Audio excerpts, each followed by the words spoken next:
Guys मेरे channel की future education आप सभी का स्वागत है। मैं जबकि लेकर आया हूँ वन दिवसीय एग्जाम में पूछे जाने वाले इंपॉर्टेंट टॉपिक्स वर्णमाला को। तो समझते हैं यहाँ पे। देखो, सबसे पहले मैंने लिया है वर्ड। तो समझते हैं वर्ड क्या होता है। जिनके टुकड़े या खंड नहीं कह सकते वर्ड कहलाते हैं। नेक्स्ट है आपका अक्षर। वर्णों के मौखिक रूप, अर्थात जब हम केवल वर्णों को उच्चारण करते हैं तो यह अक्षर कहलाते हैं, जबकि इनके लिखित रूप को वर्ड कहा जाता है। अब देखिए, समझते हैं ध्वनि। ध्वनि के बारे में समझते हैं। प्रत्येक वर्ड के प्रत्येक वर्ड में एक साउंड आवाज़ होती है जिसे ध्वनि कहते हैं। अब देखिए यहाँ से वर्ड के कुछ अन्य नाम भी हैं, जैसे संकेत, चिन्ह, प्रतीक, अक्षर एवं ध्वनि। अब देखिए यहाँ से आपका एक इम्पोर्टेंट क्वेश्चन बन जाता है। जैसे कहते हैं सबसे छोटी इकाई की बात करें तो ध्वनि होती है, फिर वर्ड होती है, फिर अक्षर होती है, फिर शब्दांश तथा उपसर्ग की बात करते हैं, फिर शब्द, फिर पद, फिर पदबंध, वाक्य, उपवाक्य, फिर वाक्य, अनुच्छेद, अध्याय, पुस्तक, ग्रंथ एवं काव्य। अब यहाँ से देखिए इंपॉर्टेंट क्वेश्चन क्या बनता है आपका। भाषा या वाक्य की सबसे छोटी या लघुत्तम इकाई की बात करें तो ध्वनि कहते हैं, तथा सबसे बड़ी तथा बृहत्तम इकाई की बात करें तो वाक्य कहते हैं, तथा भाषा की सार्थक इकाई की बात करें शब्द कहते हैं। अब देखिए यहाँ समझते हैं वर्णमाला किसे कहते हैं। समझते हैं वर्णमाला। वर्णों के क्रमबद्ध समूह को वर्णमाला कहा जाता है। इनको दो भागों में बांटा गया है, स्वर तथा व्यंजन। ठीक है। अब देखिए यहाँ समझते हैं स्वर। देखिए स्वर की बात कर रहे हैं तो देखिए यहाँ से आ ई उ री ए ऐ और ओ। ठीक है, ये आपके स्वर आते हैं। अब देखिए व्यंजन की बात करें।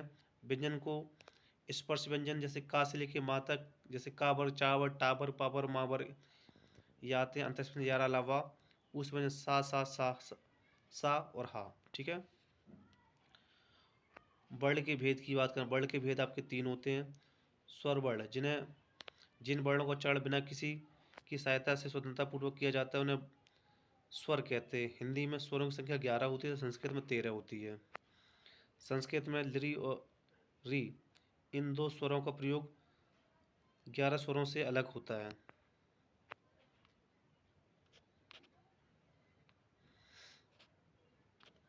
अब समझते हैं स्वर के भेद।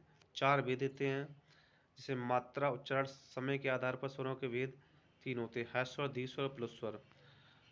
ह्रस्व स्वर को मूल स्वर, लघु स्वर एवं एकमात्रिक स्वर भी कहा। जैसे इनकी संख्या 4 होती है, आ, ई, उ और री। ठीक है। संयुक्त स्वर की बात करें, इसको द्विमात्रिक स्वर, संधि स्वर, संयुक्त स्वर, बड़े स्वर भी कहते हैं। जैसे बड़ा आ, बड़ी उ, ए और ओ।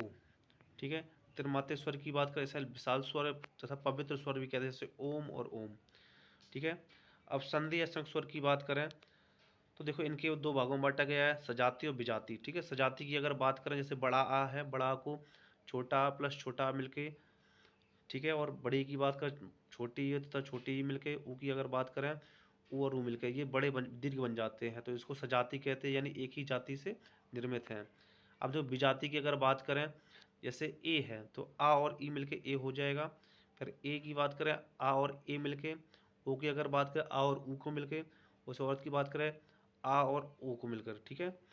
अब देखिए ओष्ठाकृति के आधार पर स्वरों के भेद की बात करें तो देखिए यहाँ से वृत्ताकार स्वर होते हैं, अर्धवृत्ताकार स्वर होते हैं।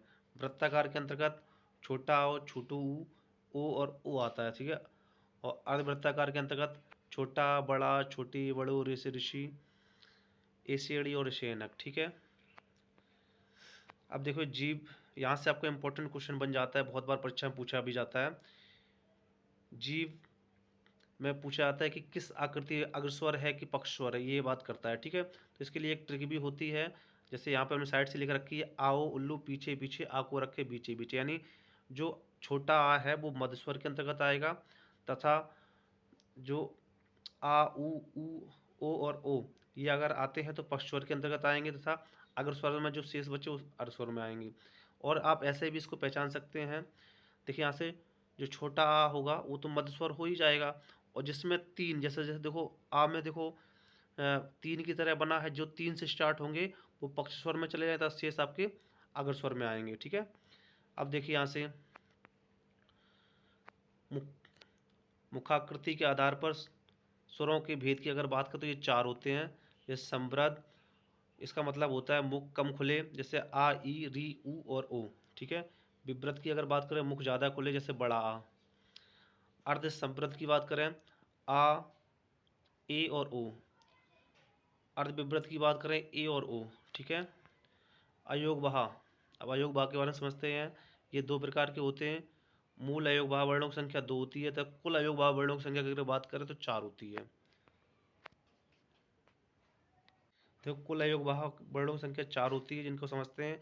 जैसे अंक से अंगूर वाला जो बिंदु रखा होता है, इसे अनुस्वार के नाम से जाना जाता है। जैसे संसार, संदेश, अंक तथा अंकित इनमें यूज होता है। जैसे विसर्ग की बात करें तो देखें, जैसे अतः, प्रायः, प्रातःकाल, पुनः, आगमन, ये आपके विसर्ग के अंतर्गत है। जैसे हलंत की बात करें तो देखें यहाँ से पाठ, मिट्टी, वरण, जैसे ये नीचे हलंत की तरह लगा है वो हलंत होता है। ठीक है। अब देखो यहाँ से अर्धचंद्र बिंदु की अगर बात करें, जैसे आँख, अंधेरा, गांव, चांद, इनमें आपका अर्धचंद्र बिंदु लगता है। तो ये आपके चारों अयोग भाव होते हैं। ठीक है। अब समझते हैं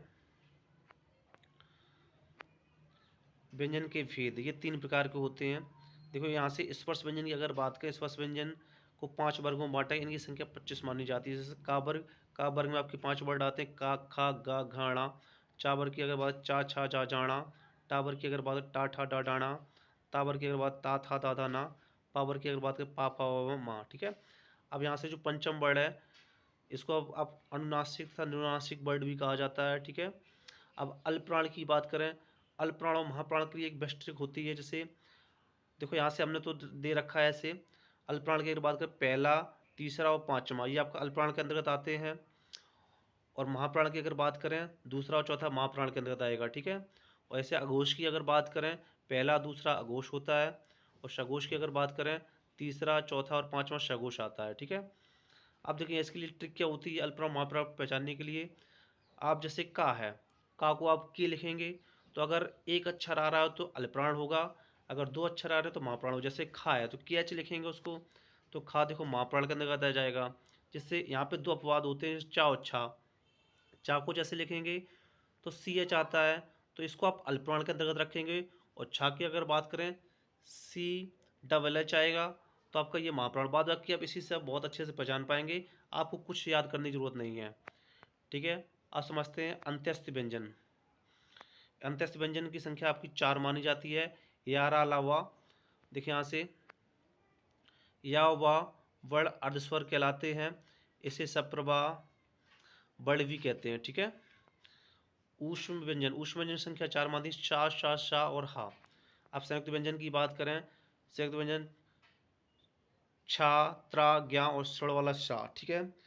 बहुत बार परीक्षा में पूछा जाता है छा का स्थान होगा, तो आप क्या बताएंगे, छा को का और सा से मिलकर बना है, तो छा का जो स्थान हो का के तुरंत बाद आता है। ठीक है।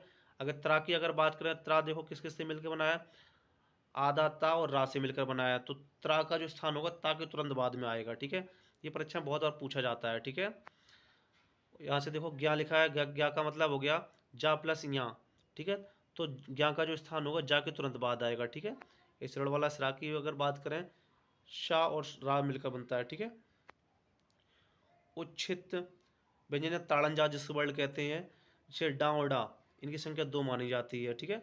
उच्छित व्यंजनों के जो प्रयोग होता है हमेशा बीच में किया जाता है या लास्ट में किया जाता है, यानी स्टार्टिंग जो शब्द स्टार्ट से होता है वहाँ पे इनका यूज कभी नहीं किया। जैसे डा का अगर उसकी बात करें लिखने की, तो देखो सड़क में लिखा जाएगा, लड़का में लिखा है, डंडा में लिखा है। ठीक है। इसमें अगर ढा की बात करें तो मेढा के पढ़ना चढ़, इस टाइप से के, यानी इसको ये जो अक्षर होता है इसको पहले नहीं लगाते हैं। ठीक है। तो अगर आपको मेरे द्वारा बताया गया वीडियो अच्छा लगा तो मेरे चैनल सब्सक्राइब लाइक शेयर करें। धन्यवाद।